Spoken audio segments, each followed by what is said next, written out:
وزیراعظم کی قدرتی آفات سے نمٹنے کے لیے چین پاکستان جوائنٹ لیب جیسے منصوبوں کو مزید فعال کرنے کی ہدایت۔ وزیراعظم شہباز شریف نے اپنے دورہ چین کے دوران تیانجن یونیورسٹی میں نیشنل ارتھ کویک سیمولیشن سینٹر کا دورہ کیا۔ نیشنل ارتھ کویک سیمولیشن سینٹر میں وزیراعظم کو ڈیزاسٹر مینجمنٹ اور ریسکیو ٹیکنالوجیز بشمول نئی تیار کردہ میڈیکل ریسکیو گاڑیوں کے بارے میں بریفنگ دی گئی۔ وزیراعظم کو قدرتی آفات کے لیے احتیاطی تدابیر کے لیے تیار کردہ جدید ٹیکنالوجی کے حوالے سے بریفنگ دی گئی۔ وزیراعظم کو بتایا گیا ہے کہ چین اور پاکستان کے تعاون سے اس ضمن میں کئی منصوبے موجود ہیں اور متعدد پر کام جاری ہے۔ ان منصوبوں میں بیلٹ اینڈ روڈ انیشیٹو کے تحت تعمیر شدہ China Pakistan joint lab for disaster and emergency medicine, بین الاقوامی میڈیکل کوآپریشن سینٹر، چین پاکستان فرینڈشپ ہسپتال اور دیگر منصوبے شامل ہیں۔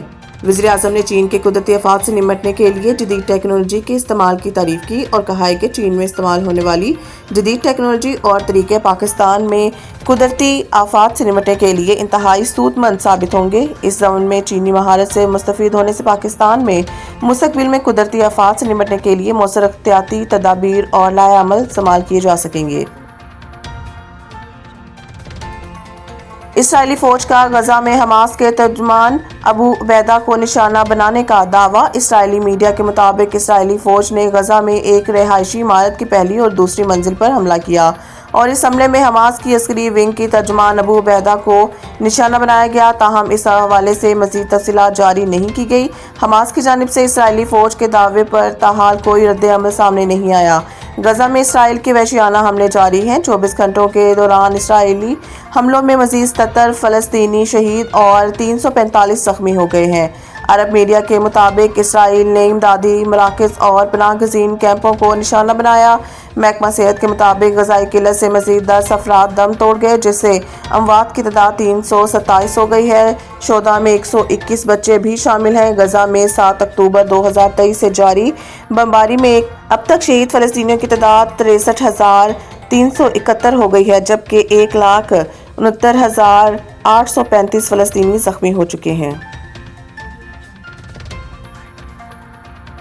ٹرمپ مودی تعلقات میں کڑواہٹ کیسے گھلی؟ امریکی اخبار نے کہانی بتا دی۔ امریکی اخبار نے یہ بات واشنگٹن اور نئی دہلی میں درجنوں اہم شخصیات کے انٹرویوز کی بنیاد پر کہی ہے۔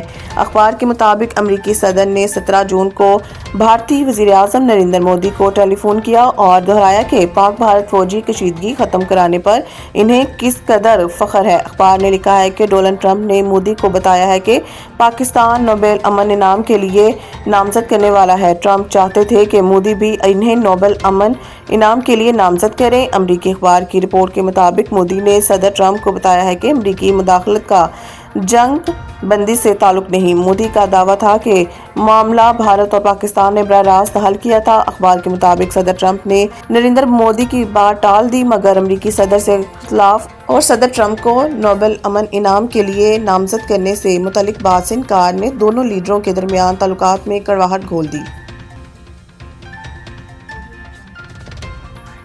عالمی بینک کا پاکستان کو رعایتی قرضہ فراہم کرنے کے لیے پیکج تیار۔ اقتصادی امور ڈویژن کے حکام نے بتایا کہ کنٹری پارٹنرشپ فریم ورک کے تحت پاکستان کو $20 ارب کا قرض صرف 2% رعایتی شرح سود پر ملے گا، جو کہ انٹرنیشنل ڈیولپمنٹ ایسوسی ایشن (IDA) اور international bank for reconstruction and development کے ذریعے فراہم کیا جائے گا۔ انہوں نے بتایا کہ مزید $20 ارب نجی سرمایہ کاری کے فروغ کے لیے انٹرنیشنل فائنانس کارپوریشن کے ذریعے نسبتاً زیادہ شرح سود پر دیے جائیں گے۔ حکام کے مطابق یہ قرض ماحولیاتی تبدیلی سے پیدا ہونے والے خطرات، غیر متوقع بارشوں اور سیلاب سے نمٹنے، غربت میں کمی، غذائی قلت اور چائلڈ اسٹنٹنگ پر قابو پانے، بہتر تعلیم، زرعی ترقی اور شمولیت پر مبنی معاشی سرگرمیوں پر خرچ ہوگا۔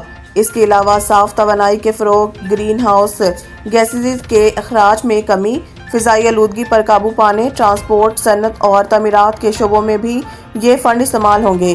اقتصادی امور ڈویژن کے مطابق کنٹری پارٹنرشپ فریم ورک پر عمل درآمد کے لیے قومی منصوبے کی تیاری آخری مراحل میں ہے، جس کی مکمل ہوتے ہی عالمی بینک کی جانب سے فنڈز کی فراہمی شروع کر دی جائے گی۔